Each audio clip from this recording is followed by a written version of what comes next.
Welcome back to my channel guys. आज हम बात करने वाले हैं वीसी एंड्रोस हेवन सीरीज के थर्ड पार्ट फॉलन हर्ट्स के बारे में। ये 2019 में रिलीज हुई है और इसकी IMDb रेटिंग है 5.6 आउट ऑफ 10। दोस्तों, अगर आपने पार्ट 1 एंड 2 नहीं देखा है तो प्लीज पहले उन वीडियोस को चेक कर लो। लिंक मैं description box and pin comment में डाल दूंगी। फिलहाल इस वीडियो को स्टार्ट करते हैं। इस कहानी में हम हेवन को देखते हैं जो एज प्रॉमिस्ड विनरों में वापस आ चुकी है, जहाँ पर स्कूल में वो टीचर है। अपने परिवार के टूटे फूटे केबिन को रेनोवेट करके एक प्यारा सा घर बना लिया है उसने, और वहीं पर अपने दादू के साथ रह रही है। दादू मतलब लुक के पिता। उनकी काफी उम्र हो चुकी है। लुक तो अपने सर्कस को लेकर बिजी रहते हैं, हमेशा अपने परिवार के साथ ट्रैवल करते रहते हैं, तो हेवन ही उनका ख्याल रखती है। लोगन अभी भी उसके प्यार में पागल है। ऑलमोस्ट हर दिन उससे शादी के लिए प्रपोज करता रहता है, मगर हेवन अभी भी ट्रॉय की यादों से बाहर नहीं आ पाई। उसे थोड़ा और वक्त चाहिए।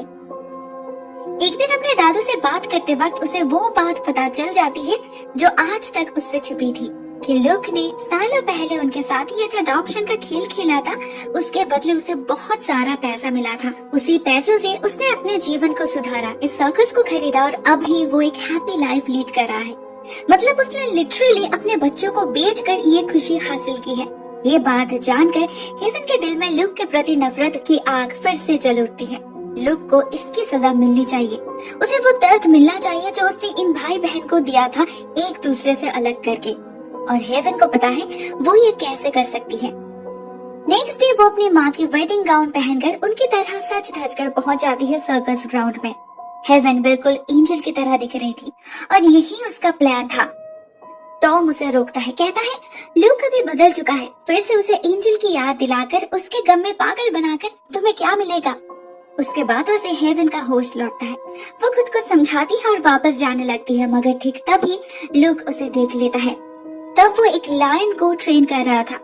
उसे ऐसा झटका लगता है कि उसे याद ही नहीं रहता उसने लायन का केज खुला छोड़ दिया है, जिसका फायदा लेकर वो लायन झपट पड़ता है टॉम के ऊपर। वो दर्द से चिल्लाने लगता है। लोग तभी उस लायन को शूट करके मार डालते हैं, लेकिन तब तक टॉम भयानक घायल हो चुका था, इतना कि कुछ ही देर में वो गुजर जाता है। मगर जाने से पहले वो हेवन को कह जाता है लुक को माफ करने के लिए। टॉम की मौत हेवन के लिए एक बहुत ही बड़ा लॉस था। टॉम उसका सपोर्ट सिस्टम था। उसके लास्ट विश के अकॉर्डिंग हेवन लुक के साथ रिकंसाइल करने की कोशिश करती है। सभी एक साथ फ्यूनरल अटेंड करते हैं, जहाँ फैनी भी आती है अपने नए बॉयफ्रेंड रैंडल के साथ। वो दोनों अभी से इसी शहर में रहने वाले हैं। क्लियरली वो हेवन से जेलस थी और अभी भी उसे ही अपने बुरे हालातों के लिए कोस रही थी। क्यों हेवन ने उसके बेटी को वापस लाकर नहीं दिया। जवाब में हेवन कहती है क्योंकि उसकी बेटी उस प्रीचर के फैमिली में ज्यादा खुश रहेगी, वहाँ उसे एक अच्छी माँ मिलेगी जो फैनी कभी नहीं बन सकती। ये बात फैनी के ईगो पे लगती है और वो कहती है हेवन को इसका अंजाम भुगतना पड़ेगा।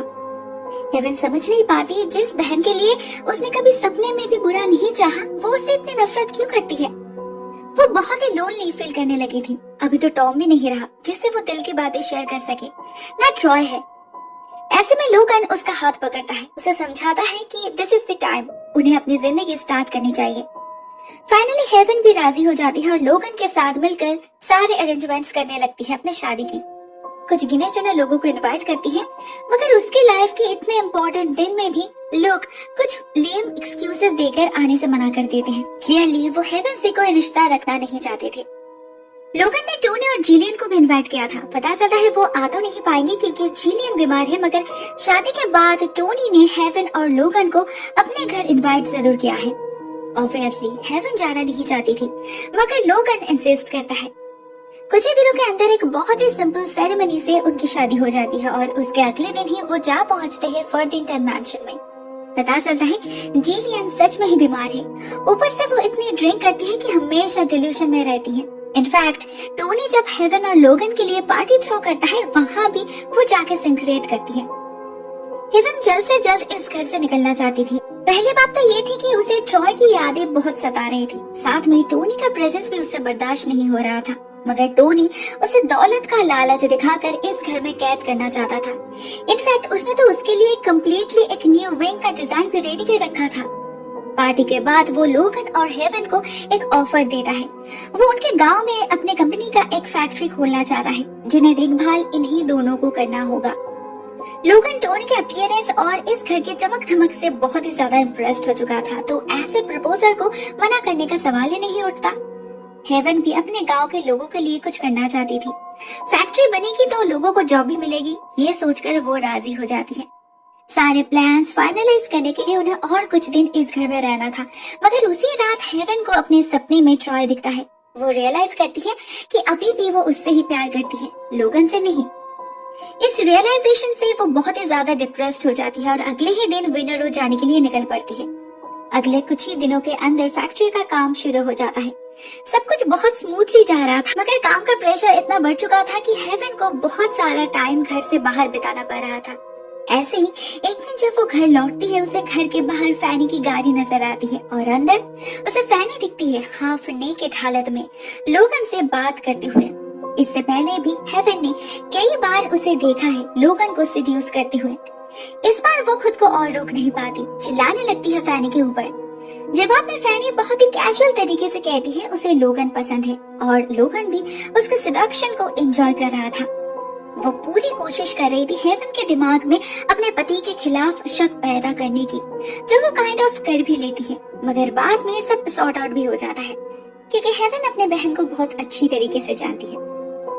इसके कुछ दिनों बाद हेवन और लोगन अपने प्लान का सैंक्शन करने जा पहुंचते हैं फॉर्दिंगटन मैंशन, जहां टोनी हेवन को कुछ दिन अपनी नानी के पास रहने के लिए रिक्वेस्ट करते हैं और लोगन विनरो वापस चला जाता है। जिलियन सच में ही बीमार हो पड़ी थी।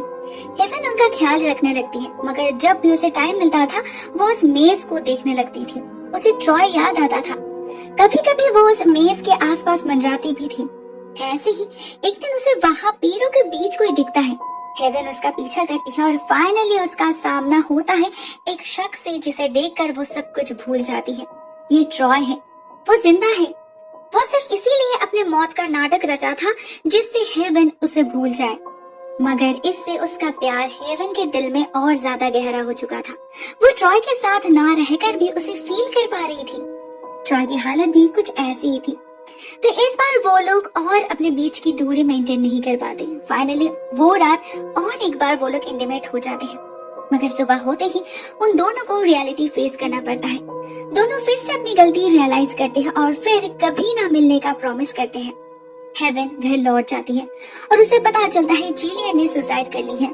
घर में टोनी नहीं था, तो वो भागती है ट्रॉय के पास इन्फॉर्म करने, मगर तब तक ट्रॉय जा चुका था।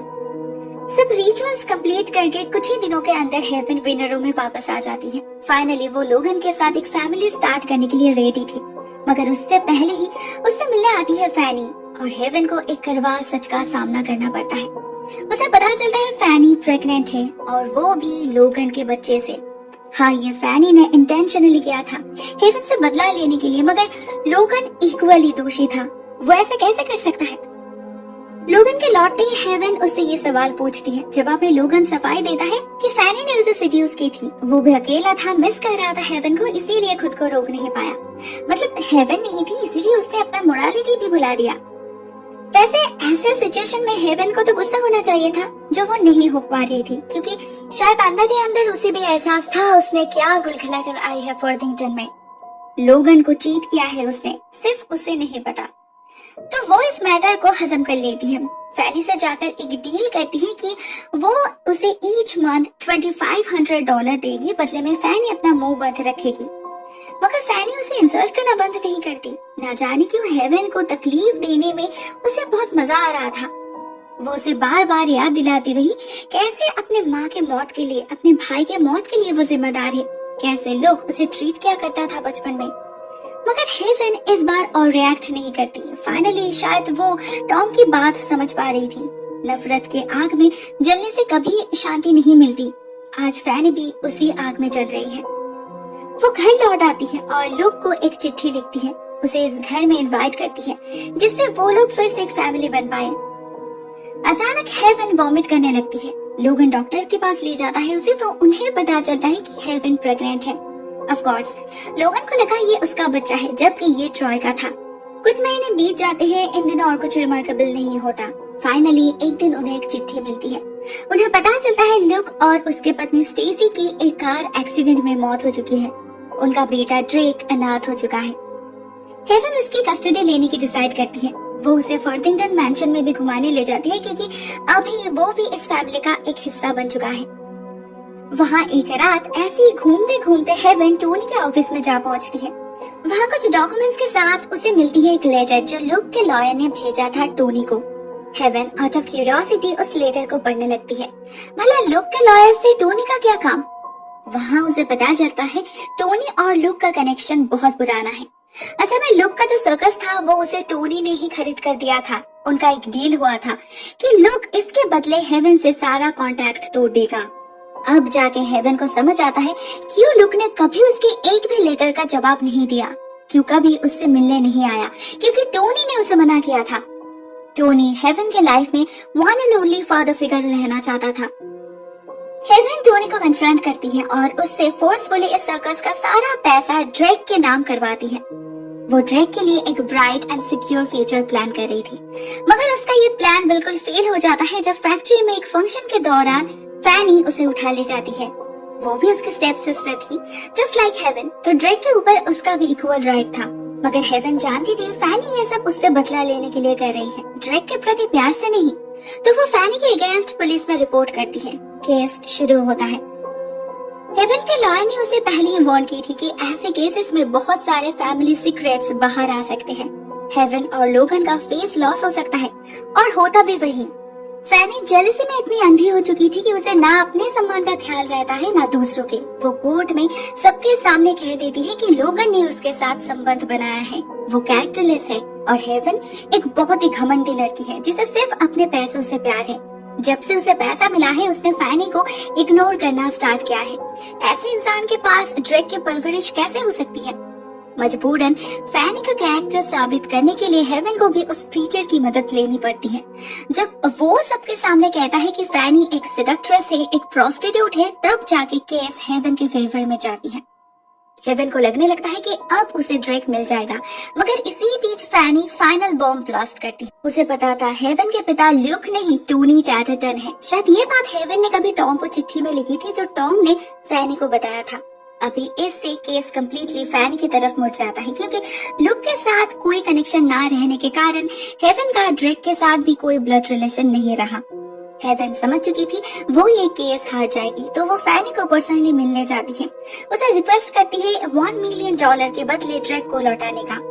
फैनी उसे याद दिलाती है आज वो भी लुक के रास्ते पर चल रही है, मगर सब कुछ पैसों के लिए नहीं है। फैनी को असली भूख तो प्यार की है। बचपन से उसे कभी प्यार नहीं मिला, कोई अच्छा पार्टनर नहीं मिला, सिर्फ एक लुक ही उससे प्यार करते थे। मगर बाद में उनके दिल में भी हेवन ने जगह बना ली। वो उस प्रीचर के घर से भाग निकली, किसी ने उसकी खबर तक नहीं ली। उसने कई बार लुक को कॉल किया लेकिन उसे कोई रिस्पॉन्स नहीं मिला। हेवन भी उसे छोड़ चुकी थी, तो धीरे धीरे उसके दिल में भी नफरत पैदा होने लगी और उसी आग को बुझाने के लिए वो एक के बाद एक गलती करती गई। आज रैंडल भी उसे छोड़कर चला गया है। वो बिल्कुल अकेली बढ़ चुकी है। हेवन फैनी की हालत समझ पा रही थी, तो वो उसे माफ कर देती है और फिर से एक नई शुरुआत होती है उनके रिश्ते की।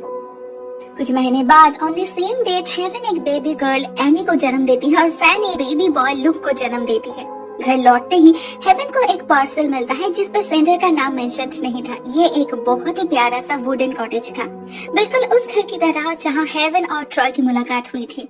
हेवन को समझने में देर नहीं लगती ये किसने भेजा होगा और उसे खुशी होती है कि ट्रॉय जहाँ भी है अभी भी उससे प्यार करता है। The end. दोस्तों ये बात तो यहीं पर एंड हो जाती है, मगर आपको क्या लगता है इसके बाद सब कुछ ठीक हो जाएगा? सभी लोग एक साथ खुशी खुशी रह पाएंगे या फिर इस जनरेशन का पाप उनके ऑफस्प्रिंग पे भी लगेगा? जानने के लिए आपको देखना पड़ेगा गेट्स ऑफ पैराडाइज, जो मैं परसों अपलोड करने वाली हूँ। So stay tuned. आज के लिए बस इतना ही दोस्तों। Thank you so much for watching this video. बहुत जल्द मिलती है इसके अगले 2 पार्ट्स के साथ। तब तक के लिए टेक केयर, टाटा।